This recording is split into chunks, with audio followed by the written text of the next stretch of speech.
Hey, what's up? How you doing? So continuous line drawings. I've really been looking into that recently. I think it's a cool concept. I really like it. I've been looking at a lot of illustrations by this one artist, and I cannot remember her name. It's got Wolf in the name, I think. But I'm gonna put the Instagram handle on the screen right now, and so you can see. But anywho, so I think it's really cool, really interesting the way people do it. There's a lot of intricacies. It's quite different. It's like simple, but at the same time it's really complicated, and it's kind of hard to do, I've realized, because you've got a lot of visual information to get across in like just one continuous line. And one thing that I've realized is that it's really hard to keep it to just one line, because I keep taking my pen off the paper and it's just annoying. But even if I don't keep my pen on the paper the whole time, I still like doing that kind of style. So in this video I'm just exploring that. I did a little study in my sketchbook first of all to try it out before I went and attempted a larger piece, and overall I'm quite happy with how it turned out.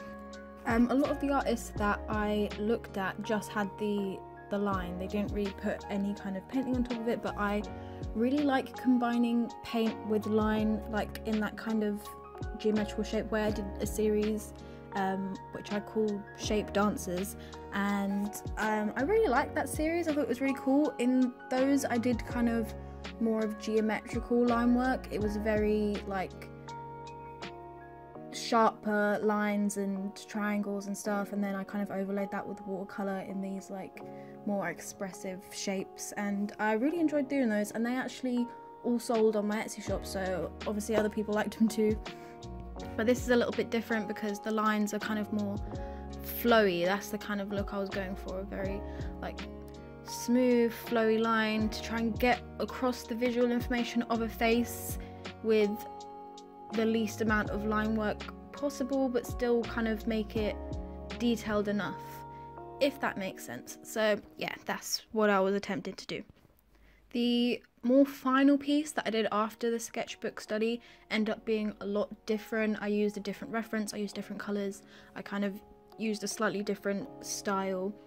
The first reference is a nice reference, but I didn't really like it for this particularly. I also think for the kind of simplicity of this style of painting that I wanted to use a more monochromatic colour palette. In the study I used kind of yellows and pinks and like a couple of different hues, but for the more final painting I just used a blue and a kind of a little bit of a greener blue in just different tones, and I think that works better personally. I like that a lot. I also think the second one has more of a more direction with it, because it goes in more of like a linear kind of vertical way. You'll see what I mean. So the line kind of goes from top to bottom, and it kind of is in a straight line. It's you know what I mean. You're gonna know what I mean. Okay, I'm gonna shut up about that now. Anyway, so it's more linear. Also, just a quick side note, I am blocking the view a little bit when I'm painting the second one, and it's slightly annoying, but you can still see what's going on. And I just did it very simply. I added a little bit of a like flat blue colour on kind of where the features are, and kind of tried to suggest the other eye a little bit, because I only included one eye. I thought that looked nicer to just kind of have one eye be the focus.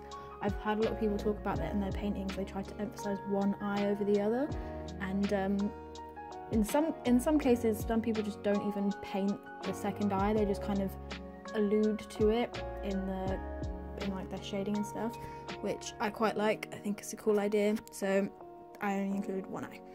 So yeah, I did a flat wash of like a bluey green, and then waited for that to dry a little bit but not completely, so it would still blend out when I added the more darker shade colour. And I didn't want to make the painting too complicated, so I just did a very simple little bit of shading like around the cheekbone and under the chin, the nose, the eye, etc. Very simple, just got a slightly darker shade and went in with that.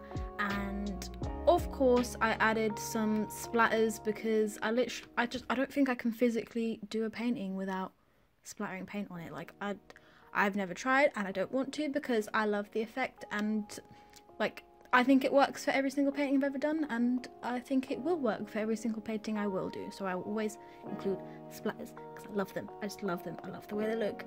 I love the way it feels to do them. It makes me happy. So like, I'm just gonna keep doing it.